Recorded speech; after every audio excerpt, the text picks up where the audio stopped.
Hi guys, when it comes to pitching for jobs, I've gotten so many questions, mostly on Twitter, for people telling me, Jean, I don't know how to write proposals, I don't know how to pitch for these jobs. In as much as I can talk about pitching and show you how to pitch, it's always good to bring a new perspective. So today I have a special guest. Her name is Aswani. She's the creator of Writer's Fantasy. She has even written a book, guys, and I'm so happy. I've been watching her videos, we've talked with her, we've collaborated with her, and I'm really happy to bring you her videos. Be sure to have a notebook, grab a notebook, because it's gonna get interesting. She'll teach you how you need to pitch, she'll give you templates on what you need to pitch, and I know you'll get some value. First of all, Jean, I'd like to thank you for having me here on your channel. And second, I'd like to introduce myself. My name is Aswani Nabwende from writersfantasy.com and Writers Fantasy here on YouTube. Let us speak about how to get clients and how to pitch for jobs. Many of us have either tried a career as writers or in the marketing industry or in the brand and advertisement industry.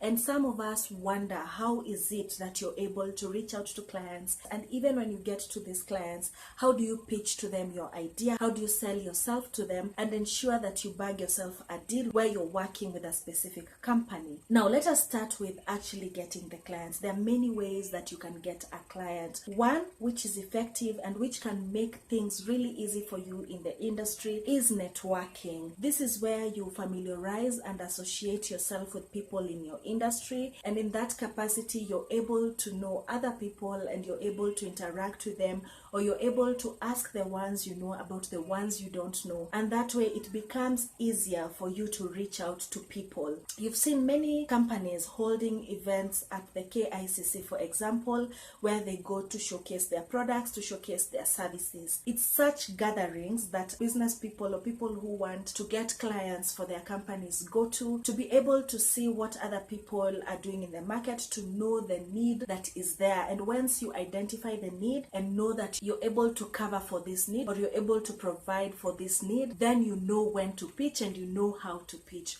Obviously, there are other ways that I would also recommend for you to get clients, which include marketing yourself through social media, marketing yourself through Google advertisement, and word of mouth, which has also proven to have a very productive end result. Another way which I have seen Jean mention here on her channel in one of her videos, it's also through searching through the internet that you can get your customers. You could use Google, for example, to learn more about other companies and see what they need as a service and see how you can provide this service to them.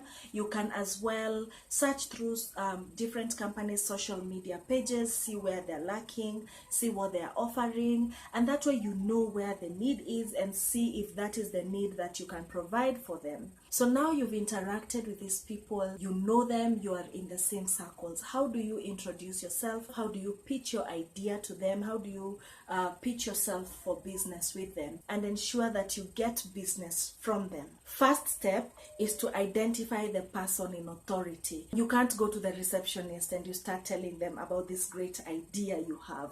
You have to know who you are directing this information to and who is a decision maker. That is the person you want to identify when you go into a company. Just so you know, in case you are reaching out through social media or through the internet, this could be an easy process for you. But if you are going to a specific office, if you're meeting these people in person, this could be a longer process than usual, because you'll have to go through the secretary, you might have to go through different people to reach these persons. What will get you to these people is how you communicate and how you express yourself. Let us agree on one thing. People in the administrative field are very keen to notice how you present yourself, and they can dismiss you simply by the way you speak or by the way you present yourself. So it's important that you present yourself right, that you get your facts right, and that you go straight to the point. Sometimes people don't like it when you beat around the bush. So when you meet the secretary, introduce yourself well, briefly tell them where you're from and what you do and what has brought you to the company, then tell them who you need to see. Sometimes they will book an appointment for you to see them on a later date, or sometimes they will usher you into their office. When you're going through the online platform, I think I've also seen Jean speak about this in one of her videos. It's important that when you're sending a message to a company, or when you've identified someone in authority already and you want to reach them directly, when you speak to them through their social media, Instagram, Facebook, or Twitter, or LinkedIn, however you've reached them, you go straight to the point. You can't send someone a message just saying hello and then expect them to send back hello, and then again you say my name is so and so, and then they say nice to meet you. It won't work like that. You need to be very strategic when you communicate to these people. Even I myself, you send me hello and I've never met you before, the chances of me responding to you are very low. So the best way to do this is actually say hello, introduce yourself, say why you're reaching out to them in a very professional manner, and then give them the option of how to reach you. Your message should look very professional, very simple, and very appealing for someone to read and want to reach out to you. So when you're writing this message, there are a few things that you should say. One, you should introduce yourself. Two, you should tell them why they need you. Well, I'm not saying you say like, hi, my name is Aswani Nabwende, you need me for this, this, and this. You have to be very strategic about how you present that. So say, for example, hi, my name is Aswani Nabwende, I come from Writers Fantasy. At Writers Fantasy, we offer creative writing services, we offer ghostwriting services, and other services included. I have looked through your profile and I've seen that you have a very wonderful profile. However, it hasn't been updated for a while. I thought I would offer this service to you to make sure that your clients are regularly updated on what you do. Here is my number, here's my email address. I hope you reach out so that we can have a further discussion on this. You can also feel free to check me out through my website. You can also feel free to check me out here on social media, and I hope we can have further discussions on this subject. Be very strategic, be very simple in your communication so that this person is curious to know more about you and they want to reach out to you so that you may at least start a communication that may lead to a business deal. In case you are attending a networking event or a conference or an exhibition and you want to introduce yourself, as I've said before, it's very important that you express yourself correctly and that you present yourself right. When you attend these events, as I've said, it's important that you identify the person in authority, and sometimes when you attend these events you will not get the people in authority, but the people that you meet in these events can lead you to the persons in authority. However, it's important that you introduce yourself and trigger some form of curiosity so that somebody wants to know more about you. When you meet someone, the way you introduce yourself is really important because that is what will determine if they'll want to listen to you some more or if they will switch off.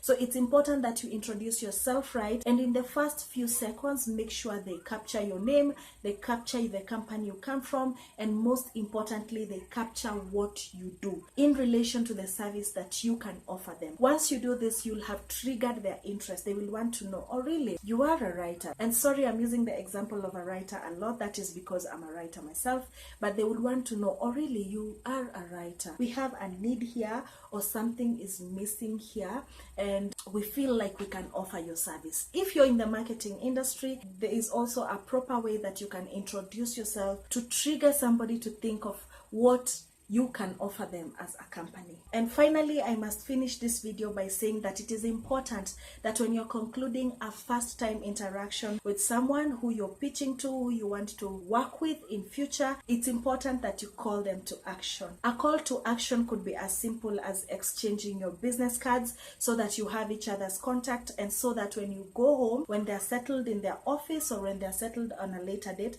not too late also, it could be the next day, it could be 3 days, but beyond that, you could disappear from their mind. It's important that you reach out when your prospective client's mind is still fresh and when they still can remember you from wherever you interacted from. So it's important that you exchange contacts or you book an appointment. At that time, you could say, hey, I feel like from our interaction here, there's more we can offer each other.